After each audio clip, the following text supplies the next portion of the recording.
En este futuro utópico surgieron nuevos equilibrios y surgieron modelos inéditos de humanidad. Como se verá en la siguiente secuencia, se narra un día en la vida de Art, un niño outsider, en un entorno profundamente desarrollado, tecnológicamente avanzado, arquitectónicamente impecable, moralmente refinado y con sistemas energéticos muy por encima de todo lo anterior. En este escenario coexistían varias clases de personas. Estaban los humanos, que no habían evolucionado y que al ser exiliados se conocían como Feral Kids. Existían también los estoicos Straight Edge, algunos de los cuales habían regresado a un entorno primitivo, aunque aún vivían dentro de las ciudades de tecnología desorbitada. Otros perfiles habían surgido. Unos humanos se volvieron drogadictos del amor sintético y de las microdescargas eléctricas moduladas. Otros no eran adictos en el sentido corporal, pero sí en el cerebral, pues inducían sentimientos y sensaciones directamente en la mente. Algunos incluso estaban empezando a introducir en su equilibrio los dominios digitales, planos de existencia programables, todavía en estado beta, que resultaron ser la peor época porque no había control y programaban cualquier cosa. También habían aparecido niños de nueva generación, surgidos de un salto evolutivo. Entidades más complejas y sutiles, con ojos almendrados, capaces de percibir dimensiones ocultas. El resto de la población, un 50%, no pertenecía a ninguno de estos tres grupos. Formaban un cuarto grupo, los inteligentes y dotados. Eran descendientes de generaciones anteriores, pero muchos habían superado los 350 años de vida, lo que les provocaba macrocefalia, necesaria para almacenar la vasta cantidad de experiencias y conocimientos acumulados en innumerables disciplinas. Después de esta introducción ofrecida por un narrador omnisciente, sabio y atemporal, comienza el episodio del niño travieso, el outsider inquieto. Art tenía 8 años en este futuro, aunque los años no se medían igual que en el pasado. Como ya se había observado en registros antiguos, films en blanco y negro que aún sobrevivían como vestigios culturales, la estructura facial y la belleza de los hombres variaban enormemente respecto a las pinturas renacentistas o ilustraciones medievales. No solo había cambiado el canon de belleza, sino también la estructura genética de las personas. Si uno mira los registros humanos del año 2040, ya se notaba el cambio. Desde comienzos del 2000 hasta esa fecha, la fisonomía y el atractivo de los universitarios habían evolucionado de manera gradual. La adolescencia se había extendido, lo que algunos explicaban por la prolongación de los estudios, aunque en realidad se debía a la creciente longevidad humana, al progreso médico y a la resecuenciación del genoma mediante superordenadores e inteligencias artificiales avanzadas. Así, los universitarios del 2040, aún con 20 o 21 años, eran prácticamente niños. En este futuro remoto, el salto evolutivo era tan grande que personas de 27 años aún parecían tener 8, tanto en su madurez genética como psicológica. Dentro de este contexto, Art, el outsider, tenía la madurez emocional de un niño de 12 o 13 años, aunque con capacidades lógicas y de retención que rozaban la precognición. La explicación de este fenómeno se reserva para después del relato, para que el impacto del personaje sea mayor, el niño que consume hierba digital.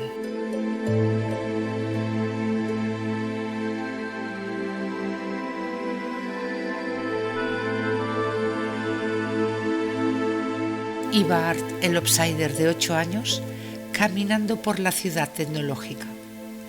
Cada calle tenía una temática distinta, porque la gente del futuro era ecléctica. Rescataba valores del pasado y los mezclaba con tendencias del porvenir.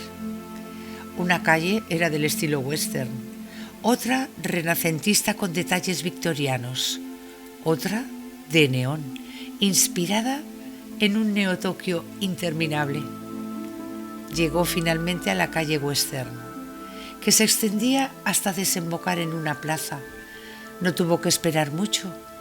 Apareció su amigo, que le llevaba 7 años. Era el juez de RAR, acompañado por otro juez, ambos adolescentes de 15. Venían en un carruaje flotante, exuberantemente adornado con motivos florales. Lo conducían con látigos, aunque no hubiera caballos. El sistema había sido diseñado para responder al gesto del látigo, fruto de las excentricidades de aquel futuro, donde la tecnología se mezclaba con la teatralidad de la moda. Los jueces saludaron a Art, que se quedó observando sus protuberancias en la frente y en sus cráneos ligeramente más grandes. Eran descendientes de humanos dedicados durante siglos a estudios complejos y extensos. Le entregaron un dado. El juez de RAR comentó: ahí va la cartografía telemétrica de las dimensiones atómicas de tus tomates. Art respondió con picardía: con estos tomates tendré ideas para nuevos sonidos, ya os los pasaré. Ambos jueces se alejaron en el carruaje, dejando atrás aquella urbe extravagante. Las antiguas pantallas de plasma y holográficas de azul eléctrico habían quedado obsoletas. Ahora existían resonancias cerebrales en serie, proyecciones de esquemas mentales asociadas a conceptos e imágenes visualizadas como redes de nodos interconectados. Los archivos cerebrales de cada usuario podían proyectarse y adjuntarse en el centro de una mesa común, generando un espacio compartido de pensamiento. Todas las subgramas de Art, el niño outsider, ya se encontraban en conjeturas doctorales de alto rango en esa universidad de metales transparentes llamada CU. Sus dimensiones estructurales estaban meticulosamente calculadas, de modo que el edificio entero resonaba con el entorno. Cuando Art se acercaba, sentía una vibración en su cuerpo. Cuanto más cerca estaba, más intensamente latía su corazón. El conjunto cardiopulmonar vibraba con la información y energía que emanaba el enclave, llenándolo de una sensación de elevación. Art ya llevaba muchos ciclos en aquella universidad y desde los 7 años consumía hierba digital. Cerca del edificio resonante sacaba un dado de metal. Al pulsarlo, la estructura contenida en su interior se materializaba. Lo que emergió fue un cogollo de cannabis de 25 centímetros que Art no consumió físicamente, sino directamente con el cerebro. En la Universidad de Pedagogía Metacognitiva, Art avanzaba en su disciplina principal, metafísica empírica, con subramas muy variadas. Pero el pequeño Art, travieso outsider, tenía constantes problemas con el profesor George Watch. Este profesor poseía múltiples licencias, credenciales y un amplio bagaje en la cátedra de neuroplástica y abstracciones lógicas aplicadas al mundo físico. Art absorbía todo lo que él enseñaba y aportaba valiosas conjeturas, aunque siempre lo hacía desde un plano de conciencia alterado.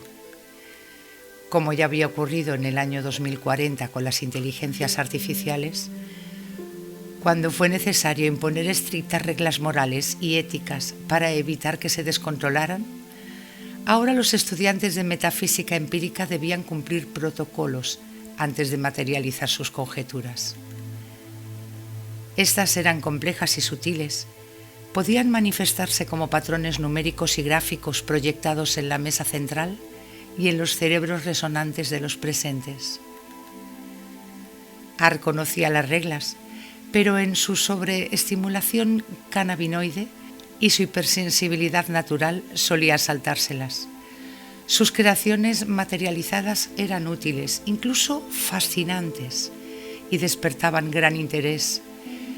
Pero George Watch siempre debía borrar la información y bloquear los sistemas, porque tales conjeturas, si quedaban descontroladas, podían tener consecuencias negativas.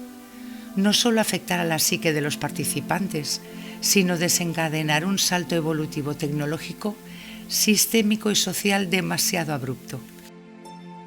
Ese fenómeno era temido por los estudiosos, quienes lo llamaban el atajo o síntesis de la historia evolutiva, un desarrollo demasiado rápido que cortaba la gradualidad de la experiencia vital.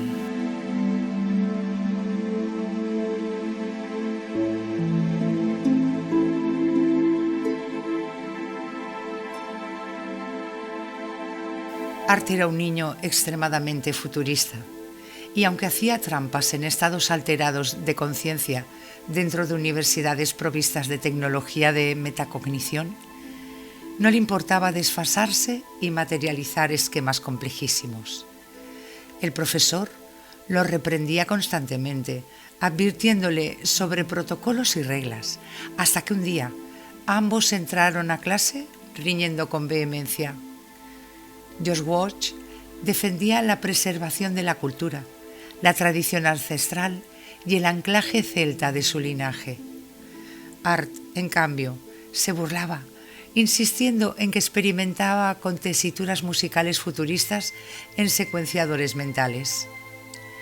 Los valores del pasado, las obras medievales renacentistas, las lenguas ancestrales, hay que preservarlo todo, gritaba George Watch. Art respondía entre carcajadas: «¿Qué tonterías dices? Solo quedan 3 lenguajes en el mundo y pronto quedará uno, el poschino mandarín prototelepático.